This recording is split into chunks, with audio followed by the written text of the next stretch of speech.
Instagram மெசேஜ்ல இருக்கக்கூடிய imagine feature பத்தி தான் டீட்டெயிலாக இந்த வீடியோவில் வந்து பார்க்க போகிறோம். வீடியோ ஃபுல்லாக பார்த்தீங்கன்னா இந்த இமேஜின் ஃபீச்சரை எப்படி யூஸ் பண்ணுறது அப்படின்றதுக்கான கம்ப்ளீட் டீட்டெயில்ஸ் நீங்கள் தெரிஞ்சுக்கலாம். தெரிஞ்சுக்கிறதுக்கு முன்பாக சேனலை சப்ஸ்கிரைப் பண்ணிடுங்க, பெல் ஐக்கனை கிளிக் பண்ணி ஆல் அப்படின்றத செட் பண்ணிடுங்க. வீடியோக்குள்ளே போகலாம். இன்ஸ்டாகிராம் ஆப் வந்து ஓப்பன் பண்ணிடுங்க. ஓப்பன் பண்ணிட்டு ஏதாச்சும் ஒரு சேட்குள்ளே வந்து போயிடுங்க. போனீங்கன்னா அங்கே வந்து ஒரு ப்ளஸ் ஐக்கான் வந்து கொடுத்துருப்பாங்க. அதை கிளிக் பண்ணிங்கன்னா இமேஜின் அப்படின்ற ஒரு ஆப்ஷன் பார்த்திங்கன்னா வந்து இருக்கும்.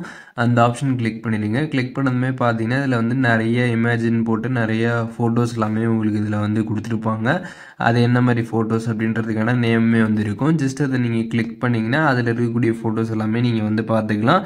இது எதுவும் உங்களோட ஃப்ரெண்ட்ஸுக்கு நீங்கள் சேட் பண்ணுறப்ப ஏதாச்சும் ஷேர் பண்ணாலும் இதை கிளிக் பண்ணி நீங்கள் வந்து ஷேர் பண்ணிக்கலாம். அண்ட் அதுக்கப்புறம் நீங்கள் பேக் வந்துட்டு இங்கே பார்த்தீங்கன்னா வந்து டிஸ்கிரைபான இமேஜ் அப்படின்ற மாதிரி ஒரு ஆப்ஷன் கொடுத்துருப்பாங்க. அதை கிளிக் பண்ணிட்டு அங்கே வந்து உங்களுக்கு என்ன வேணுமோ அதை நீங்கள் வந்து டைப் பண்ணுற மாதிரி வந்து இருக்கும்.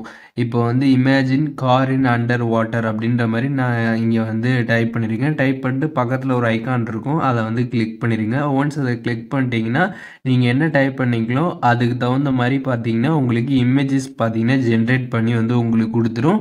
அதில் உங்களுக்கு எதை நீங்கள் வந்து சென்ட் பண்ணணும் அப்படின்னு நினைக்கிறீங்களோ ஜஸ்ட் அதை நீங்கள் கிளிக் பண்ணாலே போதும். அதை நீங்கள் ஈஸியாக பார்த்தீங்கன்னா சென்ட் பண்ணிக்க முடியும். ஸோ உங்களோட ஃப்ரெண்ட்ஸ்கிட்ட நீங்கள் இன்ஸ்டாவில் வந்து பேசிகிட்டு இருக்கப்போ ஏதாச்சும் ஒரு ஃபோட்டோ வீடியோஸ்லாம் நீங்கள் க்ரியேட்டிவாக வந்து ஷேர் பண்ணணும் அப்படின்னு நினச்சிங்கன்னா ஜஸ்ட்டு இந்த ஒரு இமேஜின் ஆப்ஷனை கிளிக் பண்ணி உங்களுக்கு தகுந்த மாதிரி நீங்கள் டைப் பண்ணிங்கன்னா உங்களுக்கு அதுக்கான இமேஜஸ்லாம் ஜென்ரேட் பண்ணி வந்து கொடுக்கும். நீங்கள் ஈஸியாக பார்த்தீங்கன்னா வந்து ஷேர் பண்ணிக்க முடியும்.